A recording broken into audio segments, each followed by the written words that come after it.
Welcome back to mom special. ఈరోజు ధనుష్కోడిలోని top 5 ప్లేసెస్ని ఈ వీడియోలో మీకు చూపిస్తాను. రండి. ఫస్ట్ కోదండ రామాలయం అండి. మన రామాయణం ప్రకారం శ్రీలంకకు రాజైన రావణాసురుడి యొక్క సంహారం తర్వాత రావణాసురుడి యొక్క తమ్ముడైన విభీష్ముడికి రాముల వారు ఈ ప్లేస్లోనే పట్టాభిషేకం చేశారంటండి. ఈ టెంపుల్ని 1976 నుండి 1978 వరకు ఇన్నోవేషన్ చేసిన తర్వాత ఇది ఈ విధంగా ఉంది. ఈ గుడిని పొద్దున్నే 9 కాడ నుంచి సాయంత్రం 5 వరకు మాత్రమే తీస్తారంటండి. అప్పటికే క్లోజ్ అయిపోయింది, అందుకనే టెంపుల్ లోపల మీకు చూపించలేకపోతున్నాను. ఇప్పుడు మనం నెక్స్ట్ బ్రిటిష్ వాళ్ళు కట్టించిన హార్బర్ అండ్ రైల్వే స్టేషన్ ఆ రోజుల్లో కట్టించిన,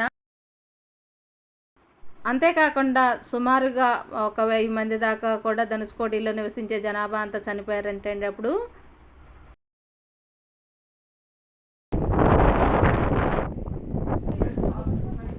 తీసుకెళ్ళడానికి వాళ్ళు ఒక హార్బరు రైల్వే స్టేషన్ కట్టించారండి. అక్కడికి రైల్వే ట్రాక్ ఉండేది, రైల్వే స్టేషన్ కూడా ఉండేది.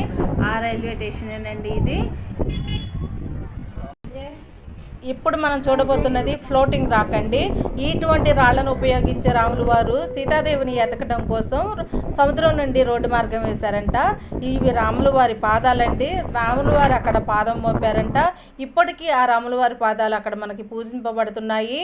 ఈయన రాములు వారు తిరిగిన ప్రదేశం కాబట్టి ధనుష్కోటి యొక్క హిస్టరీ అంటండి ఇది.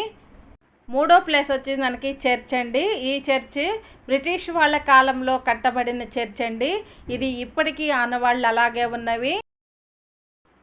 1964లో వచ్చిన తుఫానుకి అన్నీ పోయి ఈ ఆనవాళ్ళు మాత్రమే మిగిల్చినాయండి మనకి.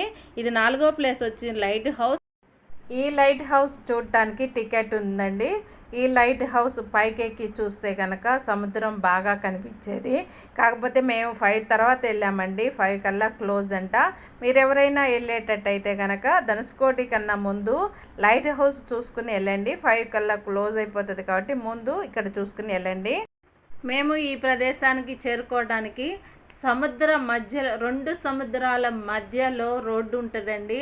ఆ సముద్రం మధ్యలో మనం వెళ్తూ ఉంటే ఆ ఆనందం ఎంత థ్రిల్లింగ్గా బాగుంటుందో అసలు ఆ మాటల్లో వర్ణించలేము. చాలా అద్భుతంగా ఉంటుంది ఆ దృశ్యం. ఇండియాకి ఎండ్ పాయింట్ అయిన ధనుష్కోటి శ్రీలంకకి అతి దగ్గర, అంటే 30 కిలోమీటర్ల దూరం మాత్రమే ఉంటుందంటండి మనకిన్ను శ్రీలంకకి. అంత దగ్గరగా ఉండే ధనుష్కోటి ఇప్పుడు మేము చూపిస్తున్న దృశ్యం అన్నమాట. ఆ రోజుల్లో రాములు వారు సీతాదేవిని శ్రీలంక నుంచి మన ఇండియాకి తీసుకురావటానికి రామసేతు అనే ఒక బ్రిడ్జిని నిర్మించారు. వానర సైన్యం అంతా ఎంతో సాయపడ్డారు రాముల వారికి. అంత కష్టపడి కట్టిన రామసేతు బ్రిడ్జి ఇప్పుడు ఎక్కడ కనుమరుగైపోయిందండి. అక్కడే మాకు అంత దగ్గరికి వెళ్ళినా కూడా రామసేతు అనే బ్రిడ్జ్ అయితే మాకు కనపడలేదు. నీటి మట్టంలో కలిసిపోయింది. ఇప్పుడు అసలు పూర్తిగా నీళ్ళ చూడండి, సముద్రం ఎంత ఉరవడలతో వస్తుందో.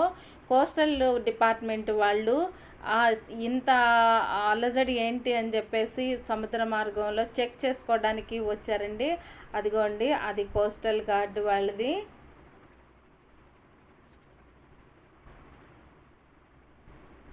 చూడండి సముద్రం ఎంత ఉరవళ్ళు ఊగుతూ ఉందో. అంత మేము వెళ్ళిన టైంలో మాత్రం బాగా అలలు ఎగసి పడినాయండి. ఎగసి పడిన దానికి చూడండి రోడ్డు మీదకి కూడా వచ్చేసాయి బాగా నీరు. మా కారు మీద కూడా బాగా పడ్డాయండి. ఎంత చూసారా కనిపిస్తుంది కదా, అది అంత ఎత్తు లెగిసి పడిందండి బాగా. అంటే అసలు అది ఫోటోల్లో అంత బాగా రావటం లేదు, కానీ మాకు రియల్గా అయితే మాత్రం చాలా హ్యాపీగా అనిపించిందండి. మేము కాసేపు వెయిట్ చేసాము. అట్లా ఎగిసి పడటం చాలా బాగా మాకు నచ్చింది. బాగా మాకు సంతోషంగా ఉండి ఆ కారుని కూడా అలా ఆపేసి చాలాసేపు అక్కడ నిలబడి ఆ కారులోంచి చూసామండి. ఇది రామసేతు యొక్క బ్రిడ్జ్ అండి. ఇప్పుడు గూగుల్ మ్యాప్లో ఈ విధంగా కనిపిస్తుంది. గూగుల్ మ్యాప్ నుంచి సెర్చ్ చేసి పెట్టాము. ఈ విధంగా ఉంది రామసేతు బ్రిడ్జ్. ఇప్పుడు మాత్రం గూగుల్ మ్యాప్లోనే కనిపిస్తుంది కానీ మాకు అక్కడికి వెళ్ళిన వాళ్ళకి ఎవరికి ఇట్లా కనిపించట్లేదు.